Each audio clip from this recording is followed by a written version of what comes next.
Michael Brand is a German member of parliament. He actively speaks on the persecution of Tibetans and the suppression of human rights. We're joined by Michael today to talk about Tibet and the status of Tibet and Tibetans in the German parliament.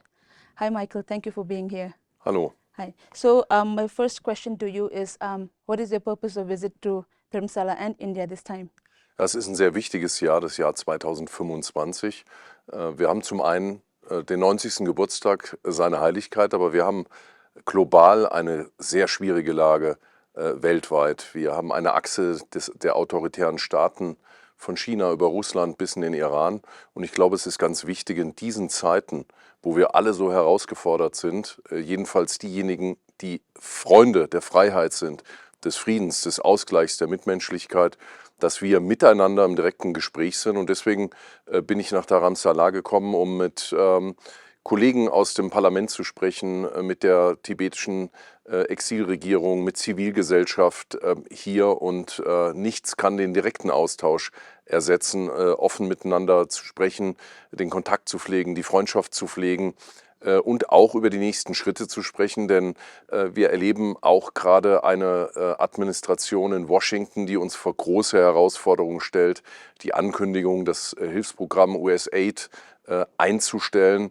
Und insofern müssen auch die Freunde der freien Welt, auch die Freunde Tibets, sich sehr genau überlegen, wie sie auch sehr gezielt unterstützen können, dass die Anliegen Tibets in der Welt und auch gegenüber China vertreten werden und dass diese wichtige Arbeit weitergeht, weil ich glaube, dass das, was die Tibeter ausmacht, ein Vorbild für die ganze Welt sein kann. Gerade in dieser Welt, die so in Unordnung geraten ist, ist dieses Prinzip der Mitmenschlichkeit, auf den anderen zuzugehen, den Ausgleich zu suchen, ist dringender denn je notwendig. Und insofern sind die Tibeter als kleines Volk, aber sehr bekanntes Volk, ein Vorbild für die Welt.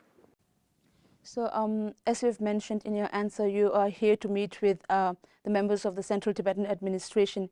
So you have met with Sikyong, you have met with members of the Tibetan Parliament in exile. How is your impression of CTA in general? Also ich kenne die Exilregierung und auch das Parlament seit vielen Jahren und ich habe einen großen Respekt vor der Arbeit, die unter schwierigen Bedingungen geleistet wird und man kann gar nicht hoch genug einschätzen, wie wichtig diese Arbeit ist, um aufmerksam zu machen auf die Lage der Tibeter in Tibet, auf die wirklich starke Unterdrückung, auch die Zwangsinternate, die Boarding Schools, die Versuche aus Peking der Zwangssinisierung, der Assimilation, der Zerstörung der Kultur, der Religion, der Sprache der Tibeter. Und hier stehen wir vor einer wirklich gemeinsamen Aufgabe, dass dieser kulturelle Genozid gegen die Tibeter nicht stattfindet. Und hier hat die Exilregierung und das Parlament eine sehr wichtige Aufgabe, Strukturen aufrechtzuerhalten, Informationen zu bringen an die Welt. Eine Interparliamentarian Alliance on China, wo wir uns mit Parlamentariern weltweit zusammenschließen gegen dieses autoritäre Modell aus Peking, das ja versucht, alle Minderheiten zu unterdrücken in China, die Christen, die Uiguren, die Tibeter. Und ich glaube, es ist auch ganz wichtig, dass der Dalai Lama in seinem neuen Buch, was gerade erschienen ist, auf dieses Unrecht aufmerksam macht und auch auffordert, dass die chinesische Regierung damit gegen die eigene Verfassung verstößt, wo festgehalten ist, dass Nationalitäten in China ihre Kultur und auch ihre Religion leben können. Und deswegen ist es so wichtig, dass die Exilregierung im Kontakt und das Parlament mit anderen Ländern darauf drängt, dass andere Länder in der Welt der chinesischen Regierung klar machen, dass diese Unterdrückung nicht funktionieren wird, dass sie nicht zum Erfolg führt. Und ich glaube, dass die Exilregierung, das Parlament ein wichtiges Rückgrat sind, auch um den Tibetern, also Freunde in der Welt,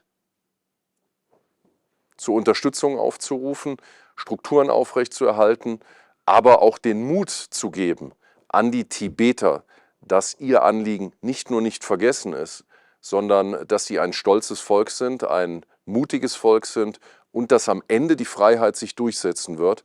Und mir ist in Erinnerung geblieben, gestern beim Besuch im Parlament, dass ja während der Sitzungen, die jetzt gerade zu Ende gegangen sind, ja auch das Wappen, die Flagge enthüllt wird während der Sitzung. Und es gibt dort unten in tibetischer Sprache geschrieben, die Aussage, die Wahrheit wird sich am Ende durchsetzen. Und ich glaube, auch das ist eine wichtige Botschaft, die wir als Freunde Tibets in der Welt auch immer wieder zu den Tibetern tragen. Ihr seid ein starkes Volk und am Ende wird sich die Freiheit durchsetzen und diese Unterdrückung wird nicht funktionieren. So as you spoke about support and advocacy, what do you think is the status of Tibetan people in the German Parliament? Do you see any potential growth in terms of support? Ja, wir haben im Deutschen Bundestag eine Parlamentsgruppe Tibet, fraktionsübergreifend aus verschiedenen Parteien.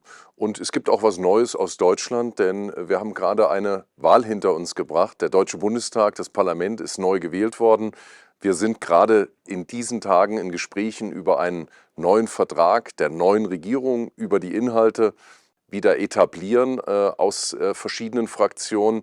Ich glaube, es ist wichtig, dass man sich vernetzt mit anderen Parlamenten in der Europäischen Union. Deutschland kann dort eine Führungsrolle übernehmen. Der neue deutsche Bundeskanzler, der künftige Friedrich Merz aus meiner Partei, der CDU, der Christdemokraten, ist seit Monaten unterwegs, um mit Freunden in Europa, mit Macron, mit Tusk in Polen, mit anderen Ländern, ja auch ein Gegengewicht zu bilden. Wir müssen unsere Hausaufgaben in Europa machen gegen autoritäre Staaten. Wir werden herausgefordert. Wir müssen unsere Hausaufgaben machen. Und ich glaube, das ist eine ganz wichtige Botschaft, auch an die Tibeter und andere. Ich habe den Iran erwähnt, wo unterdrückt wird, wo Menschen unterdrückt werden, nur weil sie frei sein wollen, weil sie ihre eigene Meinung sagen wollen, weil sie ihre Religion, ihre Kultur leben wollen. Und es geht ganz vielen auf der Welt gerade so, dass ihre Freiheiten eingeschränkt werden, dass sie unterdrückt werden, dass sie gefoltert werden, dass sie umgebracht werden. Und es ist eine Zeitenwende, sagen wir in Deutschland. Ich glaube, es ist sogar ein Zeitenbruch, den wir gerade erleben. Und deswegen ist es wichtig, im Deutschen Bundestag die neue deutsche Regierung mit den Willigen in Europa, innerhalb der Europäischen Union, auch außerhalb der Europäischen Union, ich nehme mal Großbritannien, aber eben auch mit Freunden weltweit, in den Vereinigten Staaten mit all ihren Herausforderungen, in Indien, in Südkorea, in Taiwan, in Japan, Australien, Neuseeland, im Indopazifik, die Freunde der Freiheit zu sammeln, diejenigen, die für Menschenrechte stehen, diejenigen, die für Freiheit stehen, für Demokratie stehen, auch für das Zurückdrängen der Autokraten, die glauben, dass das Recht des Stärkeren die neue Weltordnung ist. Wir wollen zurück, nicht zum Recht des Stärkeren, sondern zur Stärkung des internationalen Rechts. Und davon werden auch diejenigen profitieren, die so unterdrückt werden wie in Tibet, die verfolgt werden. Ich möchte nicht unerwähnt lassen, dass diese Staaten, die wie die Kommunistische Partei in Peking, die Andersdenkenden in ihrem Land unterdrücken, ja nicht nur Tibeter, auch Chinesen.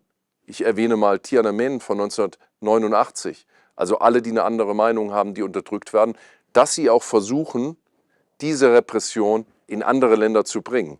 Also wir haben ein neues Phänomen, transnationale Repression. Also das, was sie im Inneren gegen ihre eigenen Leute anwenden, exportieren sie in Länder wie Deutschland, indem sie Dissidenten verfolgen, Journalisten, Aktivisten oder Menschen zum Beispiel aus Tibet, aus Hongkong, die Zuflucht in Deutschland gefunden haben.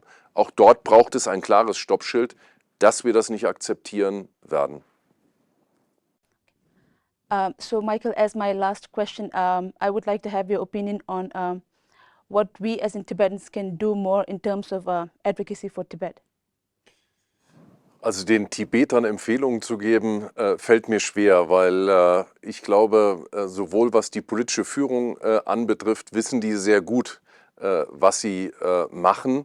sind gut informiert und die Tibeter, das ist meine Erfahrung, brauchen nicht den Hinweis, was sie zu tun haben, sondern sie sind ein Volk, das sehr viel Kraft hat und sehr viel Vertrauen hat, trotz der Schwierigkeiten, die sie seit 1950 so massiv erleben und immer stärker in den Fokus der Kommunistischen Partei kommen. Ich glaube, das Wichtigste ist, nicht aufzugeben, nicht zu übersehen, dass es Freunde in der Welt gibt, die das Anliegen Tibets vertreten und dass auch diese Zeitenwende, die gerade stattfindet, auch eine Chance ist. Eine Chance, dass die Freunde der Freiheit sich miteinander verbinden und auch den autoritären Staaten was entgegensetzen. Und insofern ist diese Lage, die wirklich sehr schwer ist, gerade global, auch eine Chance. Ich habe mal gelernt, dass es ein chinesisches Schriftzeichen gibt, bei dem sozusagen Risiko und Chance das gleiche Schriftzeichen sind. Und ich glaube, das ist dann vielleicht ein guter Wegweiser. Und ich will einen letzten Punkt sagen. Es gibt auch Zeichen der Unterstützung, die nicht nur Reden sind, sondern auch klare Statements. Zum Beispiel hat Deutschland gerade aktuell im Menschenrechtsrat der Vereinten Nationen in Genf seine Position deutlich gemacht, dass eine wichtige Frage für das tibetische Volk, nämlich die Reinkarnation, eine Frage ist, die nur die Tibeter entscheiden und nicht die Kommunistische Partei in China. Es ist wichtig, dass die Partner in der Welt deutlich machen, dass es nicht akzeptabel ist. Es widerspricht der eigenen chinesischen Verfassung, der Religionsfreiheit. Und deswegen ist zum Beispiel auch das deutsche Statement aktuell in Genf und auch von anderen sehr wichtig, dass wir dafür eintreten, dass natürlich nur die Tibeter selbst über die Reinkarnation des neuen Dalai Lama entscheiden können und auch sehr klare Statements, auch aus Deutschland, der deutschen Bundesregierung, auch des Europäischen Parlaments, gegen diese Zwangsinternate von tibetischen Kindern, von der Entfremdung ihrer Kultur, von der Sprache, von der Religion. Und ich glaube, ganz wichtig ist, dass diese Dinge auf den Tisch kommen, dass sie nicht unter den Tisch fallen, weil das ist ganz wichtig in Zeiten, wo manche über Fake News reden, über Lüge reden. Wenn wir die Wahrheiten nicht mehr aussprechen, dann hat die Lüge gewonnen. Aber die Tibeter können sich eins sicher sein, dass wir Unterstützer sind bei ihrer Wahrheit. Da kann die Kommunistische Partei in Peking so viele Weißbücher zu Tibet veröffentlichen. Die Welt weiß, dass das, was dort drin stimmt, nicht die Wahrheit ist, sondern es muss ein Ende haben mit dieser Unterdrückung durch die Zwangsinternate, dass die Kultur, die Sprache, die Religion, ich war gerade im Tibet-Museum, diese nun wirklich jahrtausendalte Kultur, was beizutragen hat für den Frieden in der Welt. Es geht nicht um Tibet alleine, sondern Tibet bleibt ein Vorbild für die Welt. So Michael, thank you so much for joining us in the studio today, and thank you so much for speaking up, not just for Tibet, but for all the underrepresented countries in the world. Tukche che. Thank you for joining us. I will see you next time.